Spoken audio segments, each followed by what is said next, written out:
So herein we are going to see the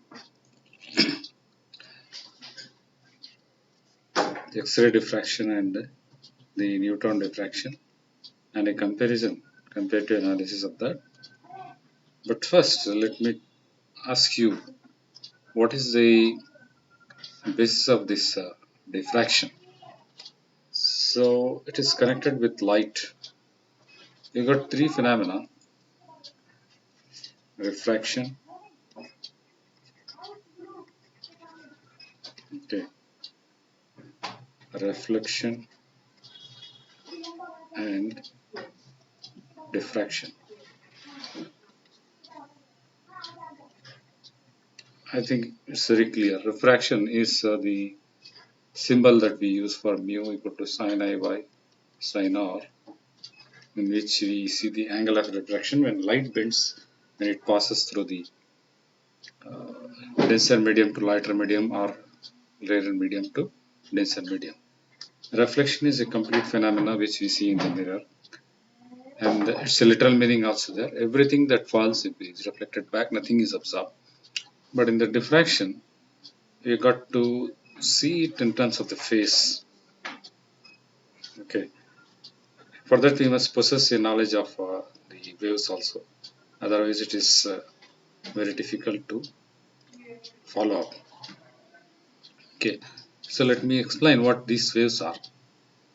Suppose if you have a direction of propagation of light, you got the magnetic field oscillating in a particular direction in a z-axis or x-axis, and quite opposite to that in electric field oscillating in another direction.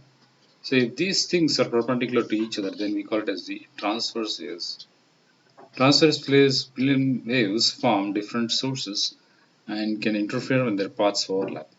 So interference and diffraction both go the same way. Interference means, suppose if some wave comes like this, another wave comes from a different direction. When they meet, you got this thing called as the peak, okay, and this thing called as the trough, right?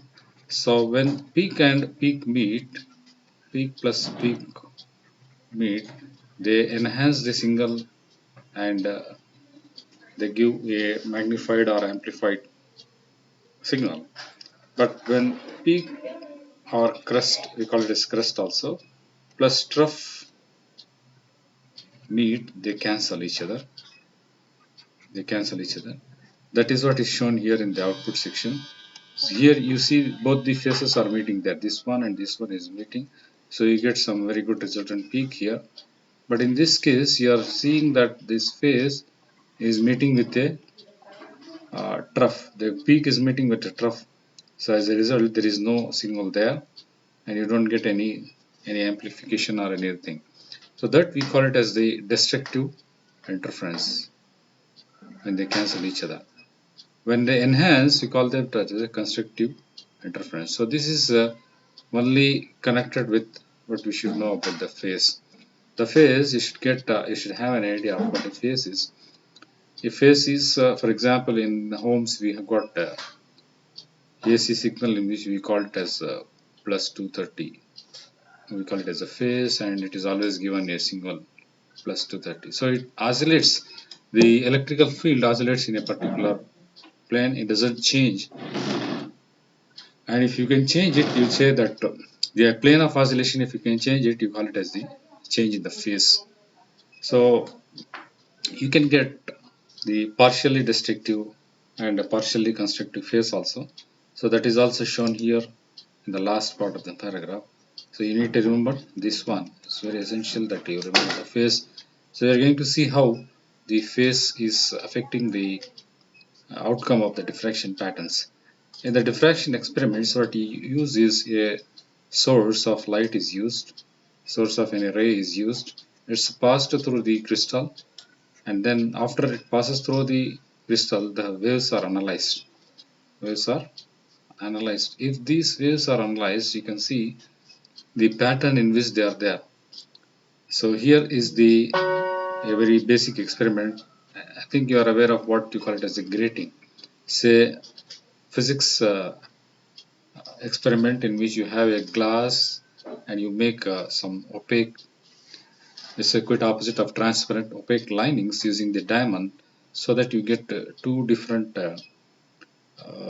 depths in a particular slate or in a particular glass. Suppose if you have a plain glass like this, you can make lining here like this.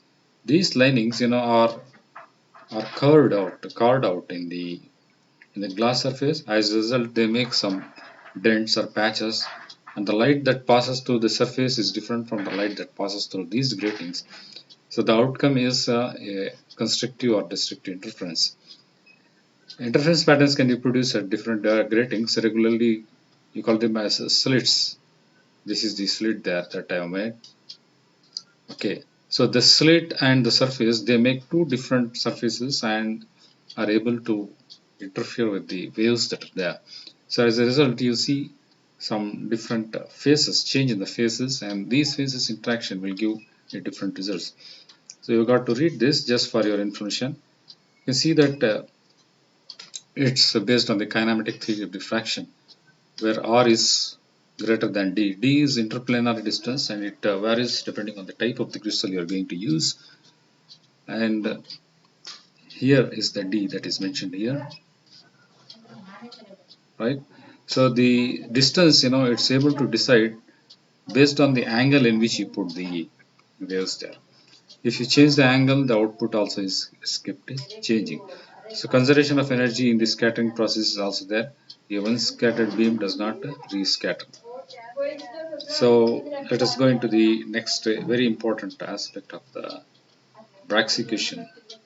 L lambda equal to 2d sin theta. We have often seen it as a very essential one. So it consists of derivation of our equation using three planes, plane 1, plane 2 and plane 3.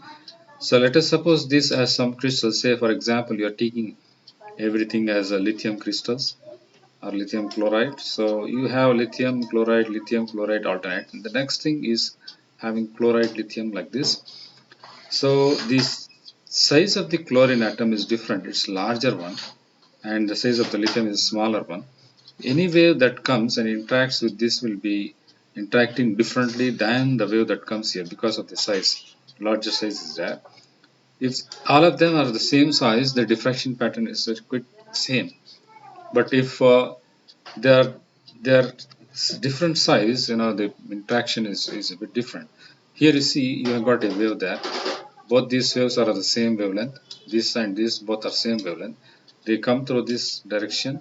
Here there is no atom. Therefore the wave passes through this, but it is reflected by this atom, so it goes in this particular direction. So D is projected as F. D is projected as F. D and F both are same, right? Because there is no interaction. But when you see the case of the the wavelength A passes through this, and after it passes through this, it meets an atom there. After meeting an atom, it gets reflected at this one is because it is meeting with a different atom, it gets reflected in a different phase, and therefore it comes out as a C. A and C are different. A and C are different. The reason is they are meeting with it. Here also you can see that this is the angle theta, very essential there. Theta you can change. You can change theta by putting this wave here, by putting this wave here. So when you change this theta, this theta can be changed. You get a change in the distance, planar distance and interplanar distance of the change in the wavelength of the light that comes out. So all these details, you can study separately in higher secondary, first year or second year books. But you can see the pattern that comes out here. It's called as the first order when the planes is the difference between those two planes is just 1, d equal to 1. When d equal to 2, you have got 2 order reflection. So as long as you can identify, you can take up any planes 2D, 3D, 4D, etc. like that. So diffraction plane of the atoms is something quite similar to this. This is the next thing that we see after Bragg's equation. You can see n equal to 1, n equal to 2, and n equal to 3, and n equal to 4. So this will be the number of planes. N will be the number of planes. So each plane will have a different atom of your study, and you can take up anything as particularly. You can take up one particular unit as it. the distance between one unit or one lattice is equal to d, that is equal to that.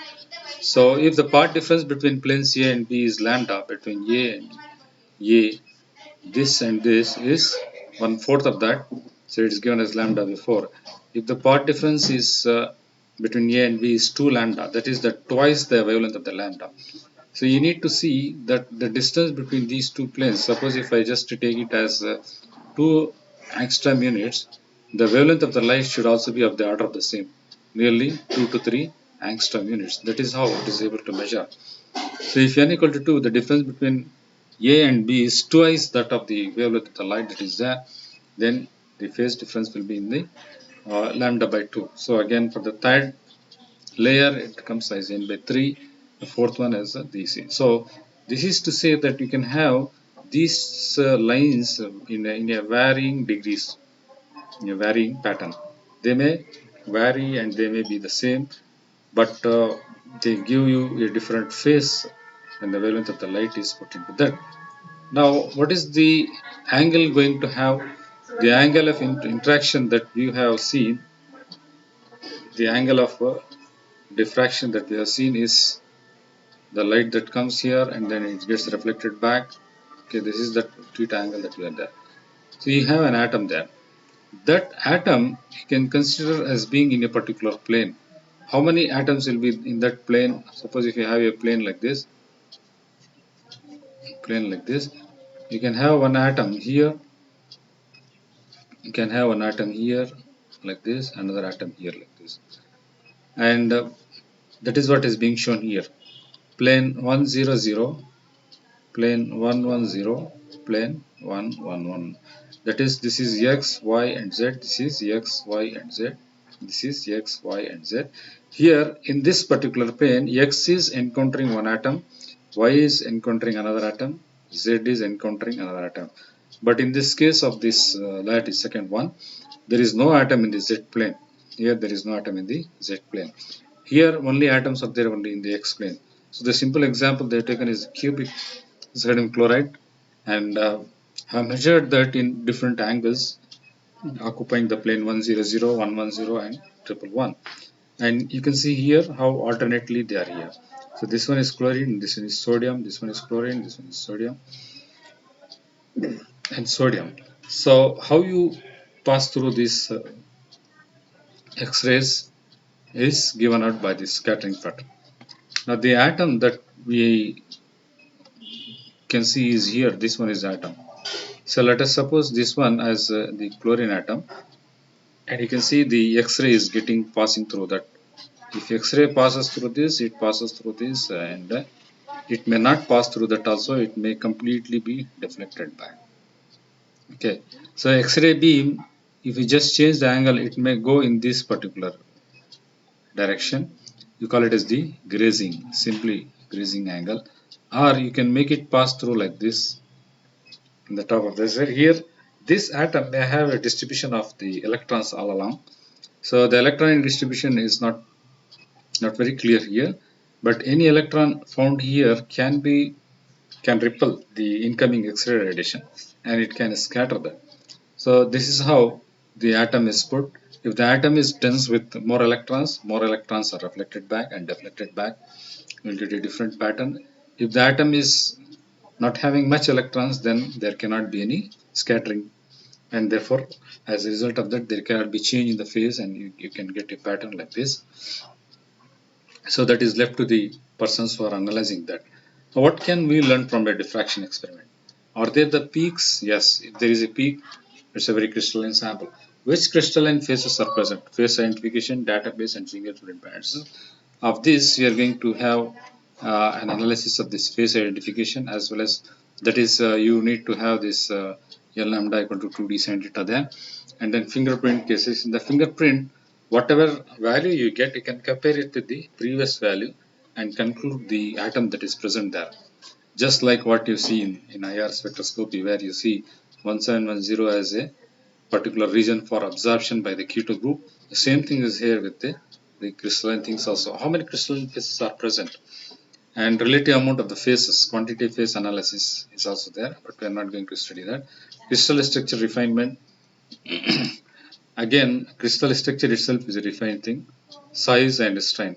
So here is an example of the X-ray diffraction. In X-ray, we have wavelengths around 1 angstrom units, 1 angstrom units, and easily produced in X-ray tube when you have fast-moving electrons being stopped by a cathode. So here you can see it can interact with the electrons present in the K shell, L shell, or M shell, and it can eject the electron from this particular orbit also. By when the force is very large, the electron can be ejected. So as a result of that, the electron that is ejected from the inner core can be filled up by the next layer of the electron there, and this gap created can be filled up by another electron from the last layer. So as a result of that, you get a different wavelength emitted as a result of that, and a presence of electrons along this orbit is going to affect your spectra. That is shown by peak here.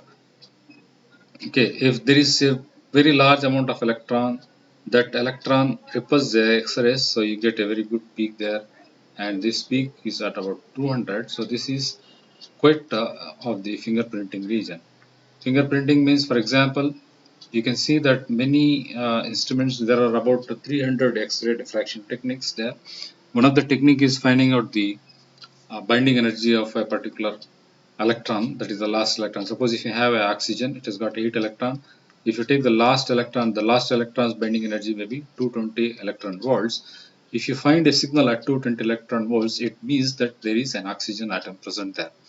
So it is an oxygen atom there. Suppose if you find, for example, if you find some other electron, for example nitrogen, its last electron is having a binding energy of about 230 electron volts or 228 electron volts. Definitely it means that it's a nitrogen atom. So it's a fingerprinting region, and you can classify them according to the periodic table. There is a periodic table that carries out the binding energies of all the elements that are there, so that if you compare the experimental value with those found in the periodic table, you can get an idea of what is the element present there. So as a result of the uh, this useful thing, the X-ray spectrometers are almost found in all the probes that are sent to different sources of the planets there.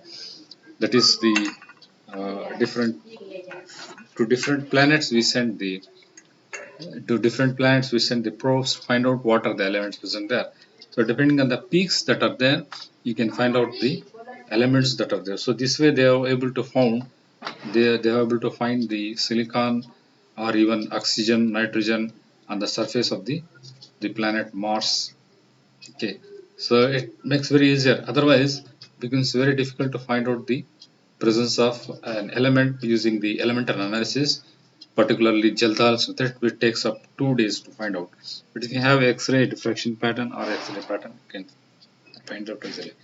But that is not is what we are doing here. We are finding out the phase analysis that peak positions and intensities are compressed to patterns from the powder diffraction database. Generally, all peaks found in a powder diffraction pattern must also be seen in the diffractogram. Otherwise, it's not a valid match. So it's kind of the thing. So you don't go. This is not needed for you. But I'm just telling you that the different analysis of the phase is going to give some different patterns there. Phase analysis assumes very significance in this particular context. Then quite similar, you have got neutrons like the electrons are also there. According to the uh, particle nature of the theory, we consider neutrons as particle, but at a particular speed you can have it lambda equal to h by mv. According to de Broglie equation, you can have it as a wave. So here is the comparison we are going to make.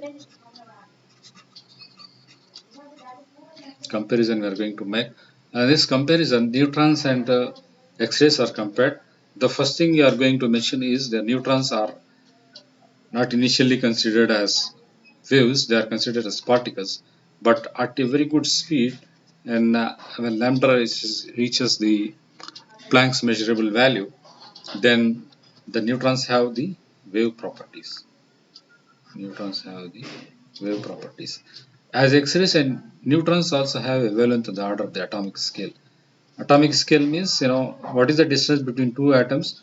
it might be in the range of 1 to 3 angstrom units. So the wavelength by the neutrons is also same. The length of the neutrons is also the same. So this is a very essential point. Neutrons have a wavelength on the order of the atomic scale. The very essential point there, because if you can you see that you are using a UV light, it will be of the order of 200 nanometers. So it crosses the distance between these two are to 2000 angstrom, so it's a very large one. Therefore, it cannot be used for UV light or visible light. You cannot use it. You need a very lesser things than the visible light. So, visible light has a very larger wavelength. It will overlap, and it is not of the order of the atomic scale. But some properties of the atom pertain to the UV and IR spectroscopic range. Therefore, they are used separately in different experiments. So, neutrons generate interference pattern and can be used for Bragg diffraction experiments. Some scattering theory for the neutrons and X-rays are given here. So here is that is the example generation of the neutrons. Neutrons must be released from the nuclei. There are two possibilities. One is the fission, other one is the spallation. Spallation is, in general, you can just do the throwing of large or combined neutrons. Combined neutrons. For example, if you have got carbon 12, you can just make a fission, and then it can produce into 9 neutrons N10 plus some lithium, 3 lithium, something like that. So that is a kind of a spallation room. It's thrown up. You can study about them in detail in the nuclear chemistry. But in the fission reaction, you can see that you are going to get some fast kinetic neutrons. So these kinetic neutrons are slowed down. The kinetic neutrons that slowed down will be called as the thermal neutrons. The thermal neutrons are slowed down neutrons, but they must be optimal so that they can be controlled by some experiment and can be used as a wave, and they are so fast enough that you can consider them as wave, and therefore they are of the order of the distance between two atoms there. So a fission process is able to generate about 1 million electron volts, 2 per particulars. They are just slowed down by moderated water or something like a graphite in the nuclear reactor, so that you get something called as the thermal neutrons here. So this is the neutron that are using for the neutron diffraction and has the capacity of being projected as a wave. So these waves are of the order of, again you have to mention, so I'm stressing that these waves are of the order of the X-rays. So you can even compare it. Neutrons are particle wave, but X-rays are electromagnetic waves. That means you can measure magnetic properties using X-rays. But for neutrons, it's not possible for the magnetic measurements. Mass spin is Mass spin is half, and magnetic dipole moment is there. That's a different thing. It doesn't have any charge. But these X-rays have no mass, they have a spin 1 and no magnetic dipole moment is there. Neutrons interact with the nucleus, but X-rays do not interact with the nucleus. So X-rays photons interact with the electrons. Scattering power is independent of the 2 theta. That is the angle of incidence that you put. Okay, scattering power falls off within 2 theta for this particular. So here is the Bragg's equation is very essential for X-ray diffraction, but it is not required for neutron diffraction. In the next slide, you are going to see how the scattering lengths are there. The particularly of importance, you can see is the hydrogen atom is very small because you got only one electron there. In the case of uranium, you got 92 electrons, so it is very huge. So if you use X-rays, the scattering by 92 electrons is very large, and it overwhelms. Okay, it overwhelms the presence of hydrogen. So hydrogen is lost; it doesn't appear. Suppose if you have a compound like UH3, the X-ray diffraction may not detect the hydrogen at all. May not detect hydrogen. But in the case of the neutron scattering factor, you can see that this scattering factor, that is the hydrogen scattering factor, and the uranium scattering factor are almost similar. Okay, So I can just put some value, arbitrary value. So suppose if it is 1.35, this may be 3.11, something like that. So the values are very close. But for this, if it is 1, here it is 92, very large. So in a very good large peak such as 92, 1 cannot be found very easily. Therefore, the scattering factor of nitrogen, I mean that uranium is very huge for X-rays. It's very close, similar in the case of the neutron. So in that case, neutron scattering is very useful for identifying compounds like US3 here. Okay, so it varies. So neutron scattering lengths for individual isotopes are variable. Therefore, they can be used for such analysis. So here is an example in which you can see the difference between neutron versus XRD pattern. The peaks that are given in the red The peaks that are given in the red are pertaining to the XRD, X-ray diffraction, and the blacks are those of the neutron diffraction. So it's just a comparison, but they are giving more or less similar there, except if you have a compound like that I mentioned in the previous case. So neutrons versus X-rays, some other comparison you are going to write for the examination purpose also. That says that this is very essential for you. They've got lower absorption, large amount of sample needed, neighbor isotopes can be discriminated, light elements can be seen, low availability, magnetic structure can be investigated. Then I think this one is for the X-ray. X-ray incoherent scattering had to be avoided. So this is not an important point there. And these two also give strong absorption, lower amount of sample is needed, neighbor isotopes can be discriminated, right? Neighbors and isotopes can be discriminated. Discriminated means isolated or can be found, right? Which in the case of neutron diffraction. So in the case of X-rays, they can be discriminated. Light elements are very hard to detect. Light elements are very hard to. One of the light element has shown you is the hydrogen. It's a very light element with only atomic number 1. So in the case of US3, I told you that hydrogen cannot be detected. So light elements can be hard to detect. So it's a very essential point for you to read for the case of the in the case of the X-rays there. Okay, so have high availability, that is, for X-rays it's available in every lab, but for the neutrons you have to go to the nuclear reactor facility, nuclear reaction facilities, and safety standards have to be used, but it has its own advantage there. So in the case of in the end I'm going to just give the summary of that. Powder XRD can give information on crystalline phases. This is about XRD, crystal structure, and quantitative phase analysis. If there's some names are given, size. Quantitative means you just increase the size, you get a different phase. Okay, that's a very good analysis. Suppose if you have a large crystal, it will have a different pattern. Small crystal, it will have a different pattern. Likewise, in the neutron diffraction, is a non-routine complementary technique. Complementary technique means it's something like supplementary, or it's just is required to complete your work. You have found something, you just want to confirm it, then you go for this neutron diffraction, which is complementary techniques. Measurement detection of the light elements, recording of higher intensity, Bragg reflection at high angle, distribution of the neighboring elements. Okay, so here that is the neutron diffraction is a non-routine complementary technique allowing detection of light elements. So lighter elements can be easily identified.